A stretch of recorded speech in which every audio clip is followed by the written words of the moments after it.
बड़ मान को आम जुहार एंड सार मान को आम ढेर सारा प्यार आमे वेलकम कर चैनल ट्विन संबलपुरी ब्लॉग के। तो यहाँ आम सपुरी पणस बर्फी माने पाइनएप्पल बर्फी बनाबार लगी सपुरी पणस के काटी देछुँ से चीनी देकर इटार ग्राइंडिंग करदेमु आउ सुजी अच्छे काजू किशमिश आउ इलाची एतकी। तो केंदे केंदे बना होचे आपण माने देखुन आके। तो यहाँ देखुन आम सपुरी पणस के पहला तार जूस जेनता बनस नॉर्मल है ग्राइंडिंग कर देछुँ तापर एटा सुजी भजा भजा हेबा जेनता आम नॉर्मल चटनी बनाले भाजसुँ। तो यहाँ फास्ट तेल देकर तापर भाजी भुजा नेमा और वीडियो भल लगे लाइक करबे कमेंट करबे शेयर करबे आम चैनल के सब्सक्राइब कर देबे। तो आज वीडियो आपण मैंने देखबार के पाइबे पाइनएप्पल बर्फी आउ शाही टुकड़ा। तो यहाँ आम सुजी के यहाँ भाजी दौचे तापर इे आम सपुरी जूस रेडी हो जाइए माने बना हो जाइए सुजी भी भजा हो गलान। तापर यहाँ सपुरी जन जूस थे टिके आम 5-10 मिनट लगी गरम करमा आ चीनी जदि देखबे आपण मैंने फिर जदि जूस बनाला बेले तो देथिबे फिर भी जदि जहाँके आउ दरकार से ऐड करि पारबे। अरे टिके आम घाटमा तापर इथु इलाची पकेदेमा इलाची ऑप्शनल है जे चाहे पकाबे ना ना पकाबे हैं तो पाइनएप्पल फ्लेवर भी बहुत आसी सो आपन को जेंदा भला से हेंता ही करबे। तापर यहाँ टिके गरम हो सारा पर इथु आम सुजी के पकेदेमा और जेंदा नॉर्मल आम चटनी बनासु हेंता ही परेदेमा। तो यहाँ देखुन यहाँ फुटी आसलान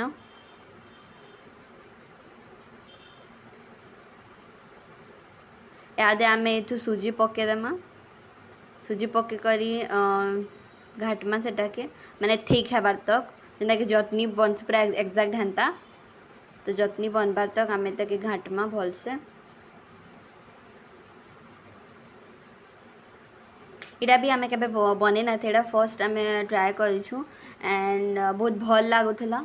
आपण मैंने भी चाहे बेला आपण मैंने भी बन कर खाई पारे बहुत ही इजी है आ बहुत ही भल लगुला।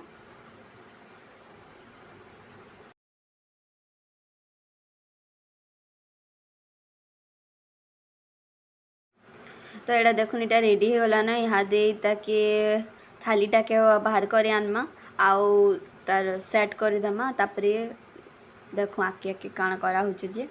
तो फिलहाल तो इता के एंता सेट करदेमा माने साइज करमा सब आड़े आ से जगह गोटे टाइप सेप टाइप थिले बहुत भल आसी बट का करमा हेंता तो नैन तो इथु करबार लगी पड़ला आमको।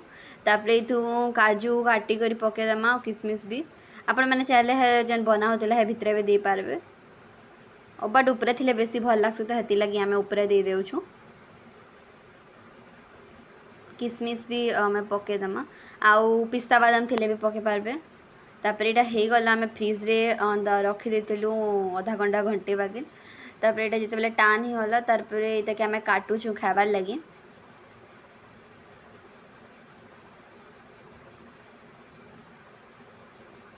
यहाँ देखुन केते सुंदर दिशुचे बढ़िया कलर आसचे।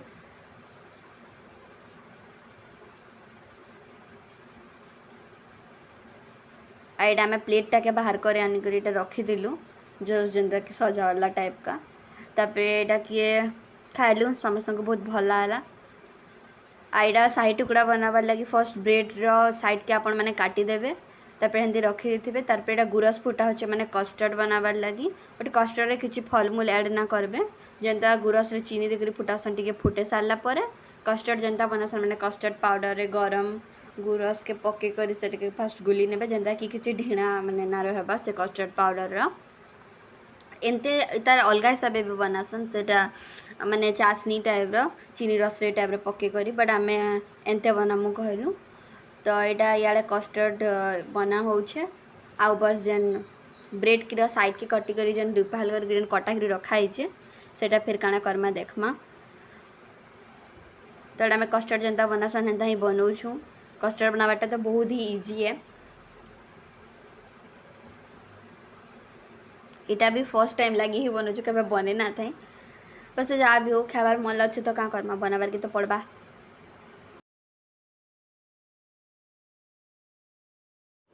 पूरा देखुन आमर कस्टर्ड बनीगलान तार से ब्रेड के क्या करमा देखमा जाऊँ देखिपे आपण मैंने तार साइड मान को आम काटी देचु साइड मैंने थी साइड टुकड़े भल ना लगे ना रखन तो एंता नुआ नुआ डिश मैंने केवे ट्राए करवार कथा खाबार भी कथा तो यहाँ किए छानसन भी बट आम ना छानु ताकि आम तेल टे देकर नॉर्मल फ्राए करदेमु अपन मैंने चाहिए छानी भी पारबे बट बेसी ना छानबे normal golden golden light golden colour golden brown हेबार तक करबे बेसी भी ना करबे तो यहाँ देखो यहाँ कर सारा पर नेक्स्ट काଣା करमे आके देखो तो वीडियो रे जुड़ी रहून आके काଣା होचे जानबार लगी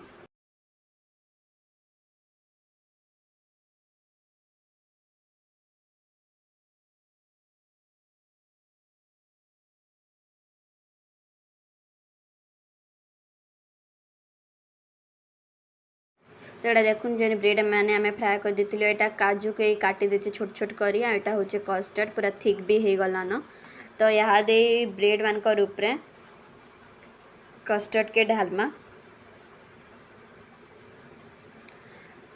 तो यहाँ आम श्रुतिका कहते कि तु ढाल आउ तु तो भिडी रेसिपी वाला वीडियो देखीचु आउ ढाल आउ सेटा दौचे आपण मैंने देखुन तो एंता दूसरे मुझे कहली भल से ढाली ताकि तापर ये आम कस्टर्डटा ढाली देमु तापर फ्रिज रे 2-3 घंटा रखीदेमु सेट हो एंड तार आम खाएमु तो यहाँ देखुन फाइनाली एंता दिशुचे आपण मैंने कमेंट कहबे आपन को केंता लागला वीडियो आज का।